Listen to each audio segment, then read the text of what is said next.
Students, आज के video में मैं आप लोग एक्सप्लेन करूंगा दैट इज चैप्टर 9 का न्यूमेरिकल क्वेश्चन। हम लोग क्लास 9 साइंस का चैप्टर 9 कर रहे थे that is force and law of motion. इसके पिछले वीडियो में दैट इज पार्ट 1 से लेके पार्ट दैट इज 8 तक मैंने आप लोग को जितना भी न्यूमेरिकल क्वेश्चन था इस चैप्टर का दैट इज चैप्टर 9 का एनसीईआरटी न्यूमेरिकल्स वो सारा करवा दिया था, ठीक है।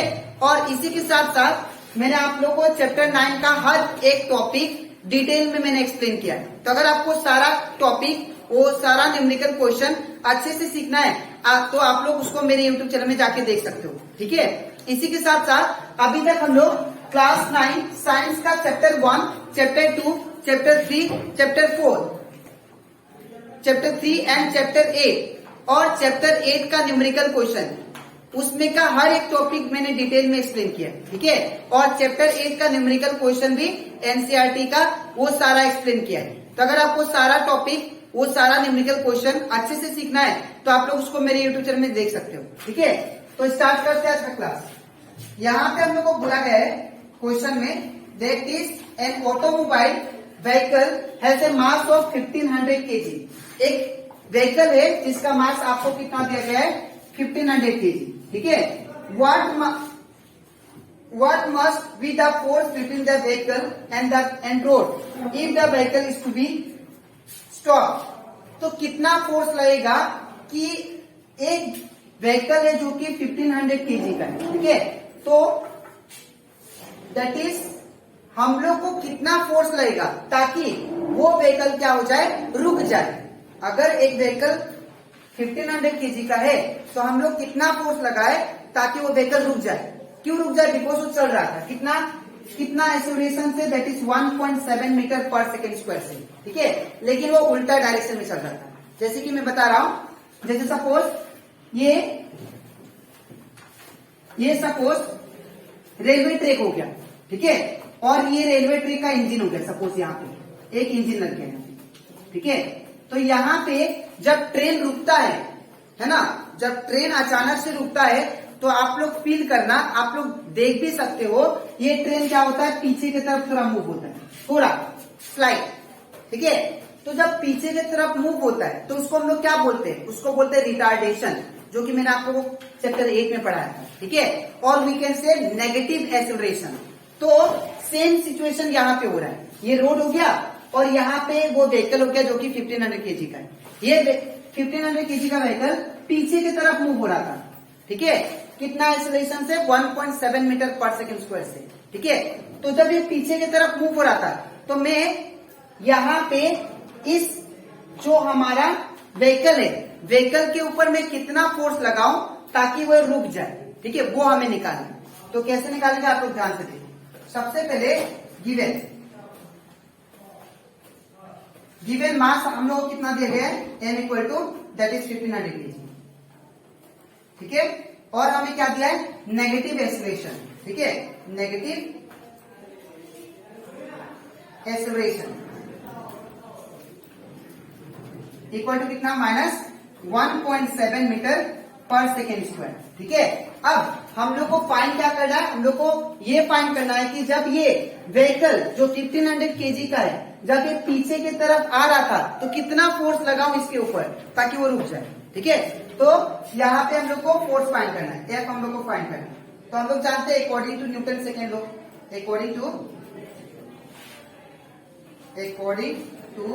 न्यूटन सेकेंड लॉ,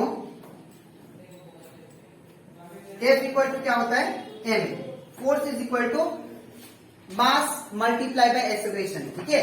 तो यहाँ पे क्या आ जाएगा, एफ इज इक्वल टू आएगा, मास का वैल्यू कितना है, तो मास का वैल्यू है 1500 kg।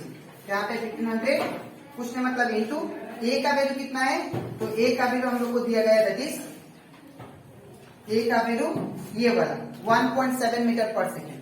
लेकिन यहाँ पे माइनस लेना पड़ेगा बिकॉज ये नेगेटिव एक्सेलरेशन, ठीक है। तो यहाँ पे माइनस 1.7, ठीक है। तो जब इसको मल्टीप्लाई करेंगे तो सबसे पहले मैं क्या करूंगा, इसको पॉइंट से हटाऊंगा, ये माइनस को फ्रंट में ले लेता हूँ। तो कितना आएगा 1500 इंटू इसको पॉइंट से हटाए तो 17 बाई क्या होगा 10 होगा। बिकॉज पीछे से एक किसी के बाद पॉइंट है तो पॉइंट से कैसे हटाते हैं, 17 लिख के फिर ये पीछे से 1 डिवाइड पॉइंट तो 10 रहेगा। ठीक है, अब यहां से 0 0 कैंसल। ठीक है, तो क्या बचा 150 इंटू यहाँ पे लिखेंगे, तब हमारा f इक्वल टू कितना आ जाएगा, दैट इज -150 इंटू 70। ठीक है, तो जब हम लोग इन दोनों को मल्टीप्लाई करेंगे तो कितना आएगा,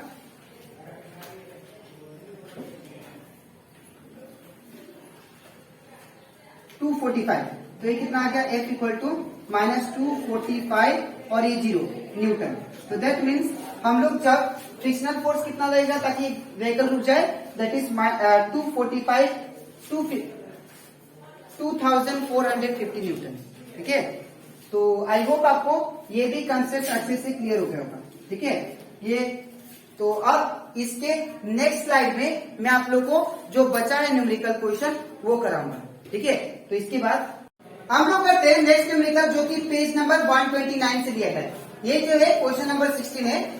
इसमें दिया गया है an object of mass 100 KG, एक ऑब्जेक्ट है जिसका मास 100 केजी है, इसको एक्सेलरेट किया गया है uniformly form a velocity of 5 metre पर सेकेंड टू 8 मीटर पर सेकेंड। अब वो जो ऑब्जेक्ट था जो कि 100 केजी का था, उसको वेलोसिटी से फेंका गया है। ठीक है, कुछ वेलोसिटी से उसको एक्सेलरेट किया गया है। उसका पहला वेलोसिटी कितना है 5, और वो 5 से कितना हो गया, 4 से 8 हो गया मीटर पर सेकेंड, मतलब उसका स्पीड में इंक्रीमेंट हुआ। 5 से कितना हो गया 8 इन 6 सेकेंड। मतलब जो बॉडी था जिसका मास 100 केजी का था, उसको फेंका, और फेंकने के बाद उसका जो रफ्तार था, पहले रफ्तार कितना था 5 मीटर पर सेकेंड, लेकिन 6 सेकेंड में क्या हुआ, उसका रफ्तार 8 मीटर पर सेकेंड हुआ। ठीक है, हम लोग को क्या फाइंड करना है, calculate the initial and final momentum of the object. हम लोग को इनिशियल और फाइनल मोमेंटम फाइंड करना है, और उसी के साथ साथ हम लोग को फाइंड करना है that is find the magnitude of the force exerted on the object. तो फोर्स कितना एक्सर्ट करेगा वो भी फाइंड करना है। ठीक है, तो कैसे करेंगे, ध्यान से देखिए। सबसे पहले यहाँ पे हम लोग को मास क्या दिया है वो देखिए, गिवन मास हम लोग को दिया है दैट इज 100 केजी।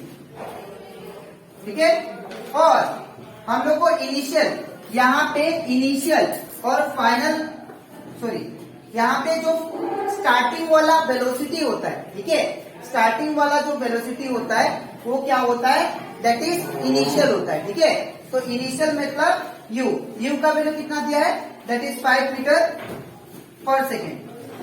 फिर इसको क्या मानेंगे v, तो v कितना दिया है 8 मीटर पर सेकेंड। फिर कितना बोला, टाइम आपको दिया है t इक्वल टू 6 सेकेंड। ठीक है, फिर क्या बोला, calculate the initial and final momentum of the object. हमको इनिशियल और फाइनल मोमेंटम निकालना है। ठीक है, तो सबसे पहले निकालते हैं इनिशियल मोमेंटम। इनिशियल मोमेंटम, तो इनिशियल मोमेंटम क्या हो जाएगा, that is P1 equal to क्या होगा, formula m into you.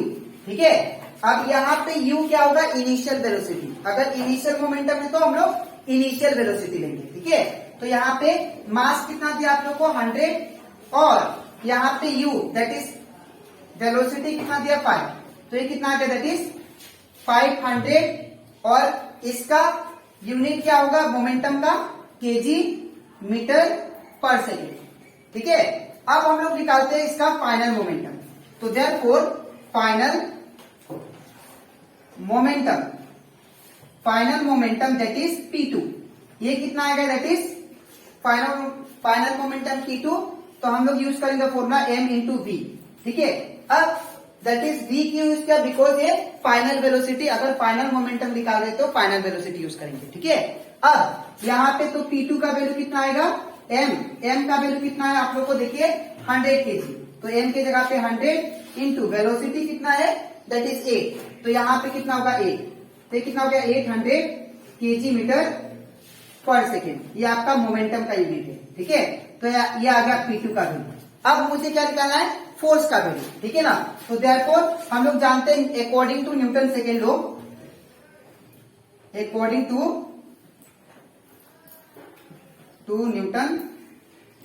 Newton second law, तो न्यूटन सेकेंड लॉ के हिसाब से जानते हैं, that is F equal to क्या होता है, चेंज इन मोमेंटम। तो चेंज इन मोमेंटम कैसे लिखते हैं, that is P2 minus P1, ठीक है, होल डिवाइडेड बाई टाइम, ठीक है।